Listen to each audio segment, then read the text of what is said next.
ரொம்ப நாளா வேலை தேடியும் வேலை கிடைக்காம அலைஞ்சிட்டு இருந்த ஒருத்தன் பசி நிமித்தமா ஒரு கடையில போய் சாப்பிட போனான். அந்த கடையில வேற யாருமே கிடையாது. ஒரு பாட்டி மட்டும் தான் வச்சிருந்தாங்க. சந்தோஷமா சிரிச்சு, பாடிட்டே அவங்க வந்து அந்த இது குடுத்தாங்க. ரொம்ப டேஸ்ட்டா இருந்தது. அவன் பாட்டிய பார்த்து கேட்டானா, "பாட்டி ரொம்ப சந்தோஷமா இருக்கீங்க. ரொம்ப சூப்பரா சமைக்கிறீங்க. உங்களுக்கு கவலையே கிடையாதா?" அப்படின்னு கேட்டோனே அந்த பாட்டி சொன்னாங்களாம், "கவலைப்படுறதுக்கு நெறைய விஷயம் இருக்குப்பா.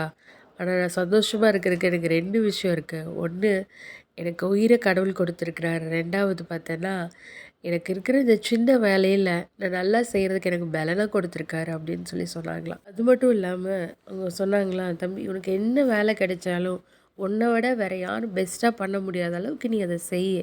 செஞ்சுட்டு கடவுள் மேல நம்பிக்கையா இரு. கர்த்தர் உன்னை பார்த்துக்குவாருப்பா." அப்படின்னு சொன்னாங்களாம். வேதத்துல ஒரு வார்த்தை சொல்லப்பட்டிருக்கு. "உன் வழியை கர்த்தருக்கு ஒப்புவித்து அவர் மேல் நம்பிக்கையாயிரு. அவரே காரியத்தை வாய்க்க பண்ணுவார்." நமக்கு என்ன கஷ்டம் இருந்தாலும், கவலை இருந்தாலும், நம்ம ஆண்டவர நம்பி, நம்மளுடைய வேலைகள கரெக்ட்டா செய்யும்போது, கர்த்தர் அதுக்கு உண்டான பலனை நமக்கு தருவார். God bless you.